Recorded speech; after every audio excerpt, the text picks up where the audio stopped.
구원에 대해서 사람들이 일반적으로 갖고 있는 편견이 우리 가운데 종종 있습니다. 그것은 이 땅에서의 삶은 구원과 아무런 관련이 없다라는 생각이 있고, 이 편견과 생각이 근본적으로 복음을 세상 사람들이 오해하게 만들고 또 믿는 우리들도 오해하며 살아갈 때가 참 있다라는 것이죠.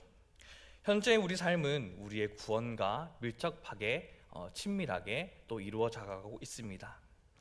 구원은 하나님께서 일방적으로 시작하신 것이긴 하지만 하나님께서 시작하신 일에 대한 인간의 반응, 즉 우리의 반응이 완전히 배제된 것은 아니기 때문이겠죠.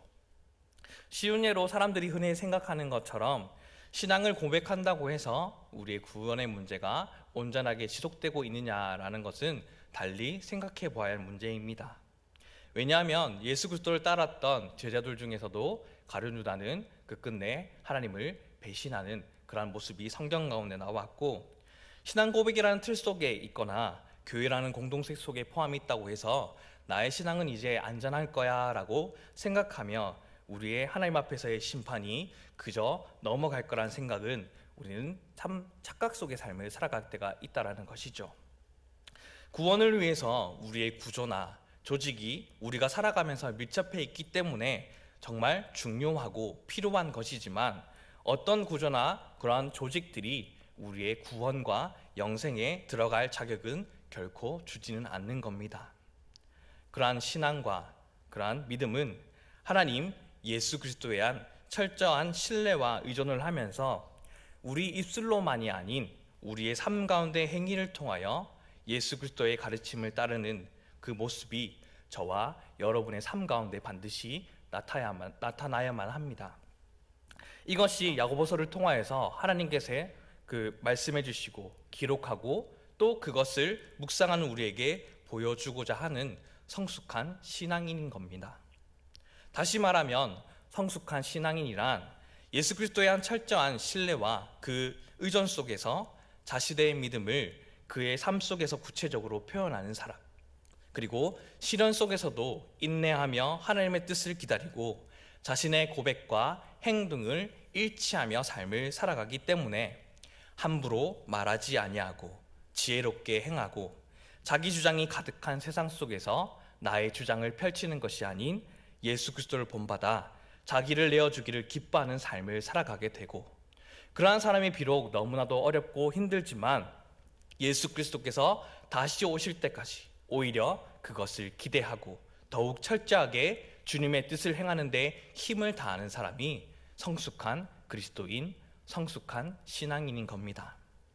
이를 위해서 야고보서 5장에서 이미 앞에서 열거했었던 그 내용들 가운데 일부를 다시금 소개하고 있습니다. 물론 이 모든 것은 성숙한 그리스도인이라는 삶이라는 커다란 나무의 한 가지에 불과하지만, 많은 가지 중 당시에 살았던 그리스도인들에게 절실히 요청되었던 몇 가지 사항들을 다시금 강조하고 있는 것이 야고보서 5장 가운데 나타나고 있는 것이죠. 그 중에 우리 인생에서 가장 친숙하면서 가장 많은 영향을 받으며 살아가는 것은 물질, 돈일 것입니다. 오늘날 돈은 최고의 자리에서 군림하고 있죠. 그래서 현대인의 삶 가운데에 가치관의 중심으로 자리 잡고 있는 것이 돈, 물질일 겁니다. 그리고 성경에는 돈에 대한 경고가 참 많이 있습니다. 돈과 신앙은 밀접한 관계를 가지고 있고 또 연결되어 있습니다. 예수님도 물질에 대한 말씀을 많이 하셨죠. 그런데 돈은 만만한 상대가 아닐 겁니다.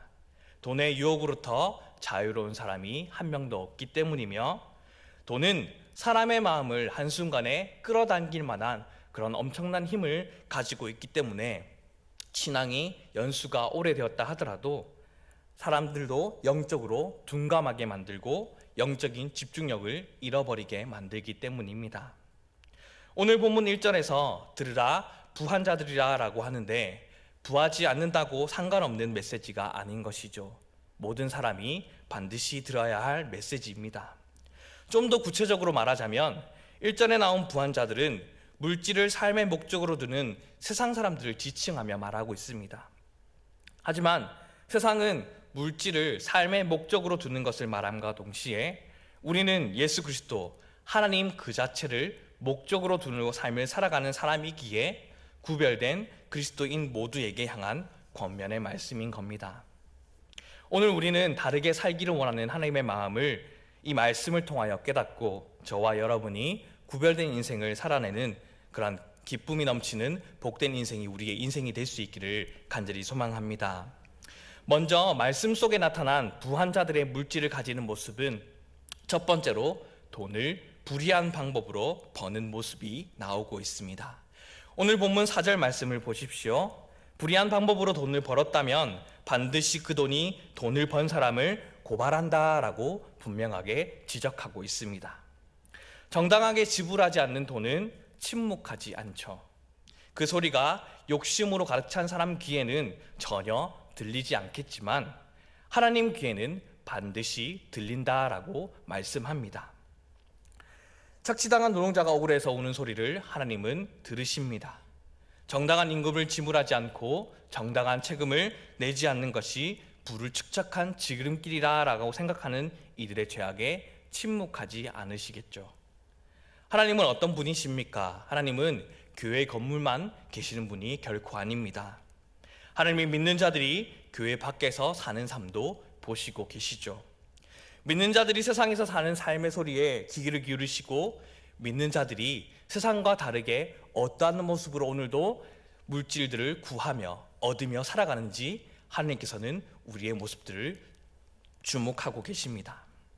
그래서 얼마나 많이 벌었느냐가 중요한 것이 아니라 어떻게 벌었느냐가 훨씬 더 중요한 것이죠. 만일 여러분이 돈을 버는 가정 가운데에서 누군가의 울음소리를 들리게 하였다고 한다면 하나님은 그 소리를 잊지 않으실 겁니다. 잠언의 말씀에 보면 이렇게 돈을 벌어서는 안 된다라고 분명하게 말씀합니다. 잠언 11장 1절 말씀 가운데에 속이는 저울은 여호와께서 미워하시나 공평한 추는 그가 기뻐하시느니라. 그리고 잠언 13장 11절 말씀에는 망령되이 얻은 재물은 줄어가고 손으로 모은 것은 늘어가니라 라고 기록하고 있습니다. 석에서 본 돈은 아무리 많아도 재산이 되지 못하나 정직하게 번 돈은 아무리 적어도 삶에 크게 유익을 주는 물질이 될 것이며 망령되이 얻은 재물은 굉장히 많이 들어오는 것처럼 보이지만 어느 순간 나도 모르게 여러 가지 방향으로 그 모든 것들이 반드시 줄어간다라고 말씀하고 있는 것이죠. 왜냐하면 불의한 방법으로 많은 돈을 벌려고 궁리하는 것은 하나님 아버지께서 싫어하시는 방법이기 때문입니다. 그래서 잠언 28장 20절 말씀 가운데에 충성된 자는 복이 많아도 속히 부하고자 하는 형벌을 멸치 못하리라 라는 말씀이 기록하고 있지 않습니까? 그래서 작은 일부터 성실하게 하여 100원, 1000원, 만원, 10만원, 100만원 우리가 버는 그 차곡차곡 쌓아가는 그러한 축복이 우리 삶 가운데에 있어야만 하는 것이죠. 그런데 속에 바람이 들어 작은 것은 눈에 들어오지 않고 무조건 크고 많은 것을 생각하는 사람에게는 분명한 형벌이 기다리고 있는 겁니다. 믿음을 따라 살고자 하면 당연한 수입에 영향을 받을 수 있습니다. 그래서 우리는 신앙적 손해를 볼 것이냐 물질적 손해를 볼 것이냐라는 것 사이에서 우리는 하나를 선택해야만 하는 것이겠죠. 잘못된 방식으로 돈을 벌었다고 한다면 부끄러워하고 회개하고 돌이키는 은혜가 우리 가운데 반드시 있어야만 합니다. 좀 적게 벌더라도 말씀과 그 말씀으로부터 이어지는 우리의 양심을 저버리는 일이 없도록 하나님 앞에서 우리는 반드시 결단해야만 하는 것이죠. 가난한 것이 결코 부끄러운 것이 아닙니다. 바르게 살지 못하는 것이 부끄러운 것이죠. 깨끗하게 모은 부가 아니면 결코 자랑할 수 없고 하나님은 그것에 대해서 반드시 심판하시는 분이십니다. 또 우리의 모습 가운데 이러한 모습이 있지 않기를 원합니다. 가난하고 무력한 자이기에 부당한 착취를 당해도 번뇌할 리가 없다라고 생각하며 울며 주저앉는 연약한 신앙이 우리 가운데 없기를 바랍니다. 가난하고 무력한 자들을 돌보시고 그 억울함을 풀어주시는 분이 누구이십니까? 우리 하나님 아버지이십니다. 그러니 우리는 우리가 가지는 물질을 세상 사람들과 구별되이 얻으며 살아가는 인생이 우리의 복된 인생이 될 수 있기를 간절히 소망합니다. 또한 말씀 속에 나타난 부한자들의 물질을 가진 모습은 두 번째는 돈을 움켜쥐고 쓰지 않는 모습과 또 쓰되 잘못 쓰는 모습이 말씀 가운데 나타나고 있습니다. 먼저 2절과 3절 말씀을 보면 모으기 바빠서 모으는 재미에 손가락 하나 펼 생각하지 않고 움켜쥐었던 그 결과가 무엇입니까? 썩었고 좀 먹었으며 녹슬었다라고 분명하게 기록되고 있습니다. 돈을 축적하는 데에만 온 정신을 쏟았으니 나중에 알고 보니 그 모든 것은 무가치해져 버렸다는 것이죠. 그리고 이 녹이 어떻게 됩니까?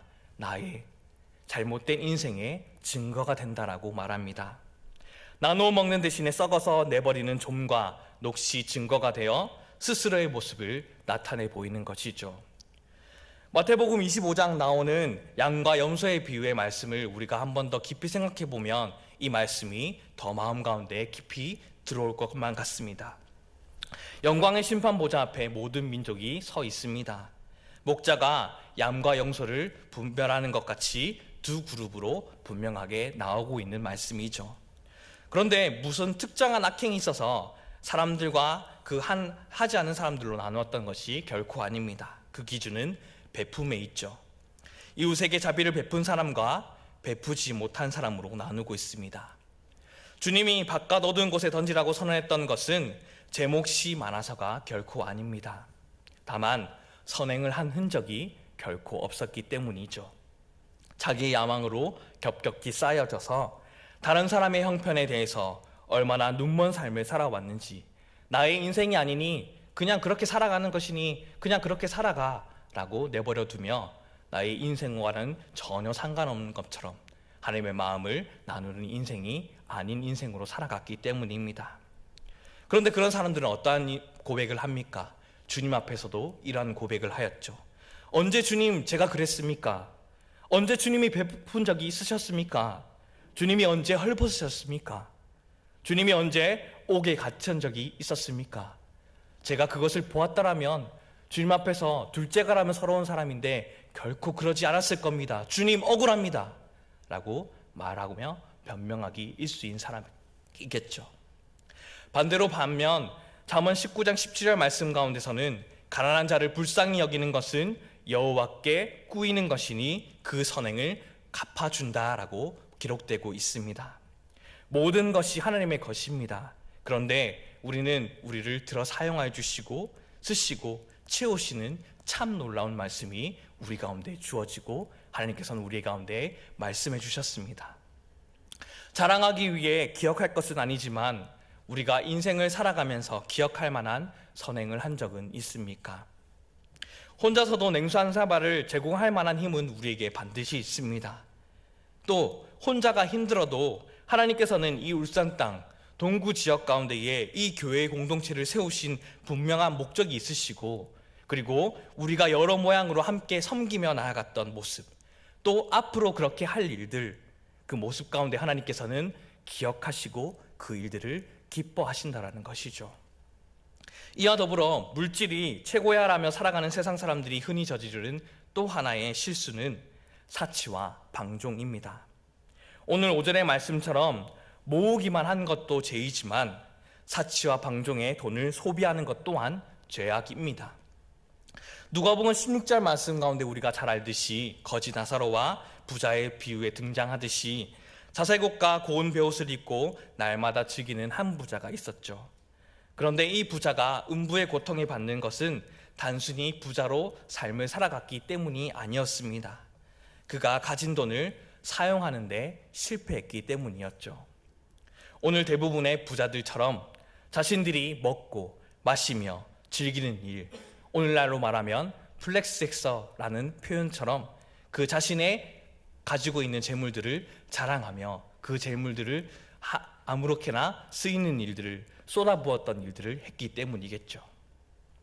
돈은 버는 것에 대한 목적이 분명하지 않기 때문에 돈을 쓸 줄 모르고 쓰는 훈련을 할 수 없었을 겁니다. 오늘 본문에 부한자들이라고 나오는 세상 사람들도 그저 돈 자체가 목적이기 때문에 그들도 또한 마찬가지였을 겁니다. 그냥 많으면 좋으니 그냥 벌자라는 생각으로 오늘도 하루하루를 먹고 삶을 살아가며 내가 가진 것을 자랑하는 인생이 그들의 모습이 있기 때문입니다. 우리들뿐만입니까? 자라나는 세대들도 마찬가지입니다. 말씀을 나누면서 소년부 친구들에게도 이런저런 말씀 가운데 얼마만큼 돈이 있으면 너희들에게 행복하겠어? 라는 질문을 했었을 때에 다다익선이라는 말을 그냥 웃으면서 이야기합니다. 물론 그 가운데서는 재미로 그리고 많으면 좋다라는 그러한 순수한 생각이 깔려져 있겠지만 그러한 생각 가운데 우리는 어떻게 돈을 벌어야 되고 이 돈을 벌고 난 다음에 내가 어떻게 써야 되는지에 대한 분명한 목적의식을 심어주는 가운데에 우리 세대들을 신앙 가운데 반드시 세워져 나가야 하는 것이죠. 그렇지 않는다면 세상의 부한자들과 똑같은 모습으로 인생을 살아가게 될 것이기 때문입니다. 그러면 그 돈은 이기적인 목적에 쓰일 수밖에 없는 것이죠. 결국 하나님이 보시는 것은 무엇입니까? 물질에 대한 우리의 태도입니다. 돈이 자신에게 기울어져 있는가? 아니면 하나님의 나라와 이웃에게 있는가? 조금 여윳돈이 생긴 게 되었을 때에 내가 무엇을 하려는지를 보면 내가 누구인지, 내가 어디에 속해 있는지가 반드시 보이게 될 겁니다. 그래서 이렇게 생각해 보면 어떨까요? 돈은 독을 가지고 있지만 그 독을 잘 해결만 한다면 굉장한 약재가 되고 굉장한 식재료가 된다고. 그리고 그 독을 해결하는 것은 다름이 아닌 드림과 나눔이라고. 하나님께 드리고 이상 사람들에게 나누는 그것이 우리가 그 독을 해결할 유일한 방법이라고. 그것이 하나님께서 우리에게 물질을 건강하고 바르게 사용하는 길인 것임을 분명하게 알려줍니다. 하나님께서 세우시고 채우신 분이 하나님이시기에 하나님의 방법대로 또 나누고 또 그 나눔의 모습을 하나님도 우리도 기뻐하며 그 기쁜 잔치 가운데에 또 하나님께서는 넘치도록 채워주시는 은혜가 우리 공동체 안에, 우리 가정 가운데에, 우리 삶 가운데 일어나는 그 모습들이 하나님께서는 지금도 원하고 계신 줄 믿습니다. 그런데 내가 가진 물질을 드리고 나누는 것은 생각보다 어렵죠. 하지만 초대교회의 모습을 보면 그 일은 어렵지만은 않은 것처럼 보입니다. 성령이 강하게 임하실 때에 이기심이 해체되고 성도들이 서로 물건을 통용하고 자신의 재산을 팔아 가난한 사람들에게 나누어지는 일이 일어나게 되었죠. 나는 어렵지만 성령의 역사가 일어나면 가능한 일입니다. 그런데 은혜를 받지 않으면 그것은 굉장히 어려운 일입니다. 그러니 우리는 늘 성령의 충만함을 받아 오늘도 하나님의 은혜 가운데 날마다 삶을 살아가는 인생이 될 수 있기를 간절히 소망합니다. 그러한 인생을 살아간다고 한다면 우리는 물질의 노예가 되지 않습니다. 많은 사람들이 물질의 노예가 되어져 삶을 살아가고 있죠. 그러나 은혜가 임하면 내가 물질을 하나님의 나라를 위해 마음껏 이동시킬 수 있는 능력을 가진 사람처럼 보여지게 됩니다. 그때에 진정한 부요한 인생의 삶을 살아가는 것이겠죠. 신앙적인 계산법에서 나눔은 결코 뺄셈이 아닙니다. 나누면 우리의 인생 가운데에 더하는 은혜가 우리 가운데 반드시 있습니다. 신기한 것은 나눌 때의 기쁨이 있죠. 벌 때의 기쁨보다 비교할 수 없는 수준의 기쁨이 나눌 때에 우리 가운데 반드시 주어집니다. 그리고 그것은 나눔을 하는 사람에게만 주시는 하나님의 은혜입니다. 오늘 우리의 물질관은 어떻습니까? 혹시 하나님보다 더 돈을 많이 신뢰하고 사랑하지는 않습니까? 혹시 믿음이 좋은 사람의 믿음보다 불신자의 부를 더 부러워하는 것은 아닙니까? 아니면 물질을 모으기 위해 마땅히 해야 될 하나님 앞에서의 그 길들을 외면하며 조금만 더 모으며 하나님 앞에 돌아갈게요. 조금만 더 라고 하면서 하나님 앞에 가야 될 길을 가지 않는 것은 아닐까요? 또 마땅히 드려야 할 11조를 도둑질하며 또 도와야 할 이웃을 하나님이 보여주시는데도 모른 척하며 지나가지는 않습니까? 말씀을 준비하는 저부터 또 오늘 이 말씀을 듣는 우리도 말씀을 나의 모습에 비추어 돌이키는 은혜가 우리 가운데 있기를 간절히 소망합니다. 그래서 주님에 대한 철저한 신뢰와 의존함으로 우리의 가진 것으로 믿음에 따라 주님의 가르침을 따르는 그러한 드리고 나누는 인생길이 걸어가는 모든 인생이 사랑하는 성도님들의 인생이 될 수 있기를 간절히 소망합니다.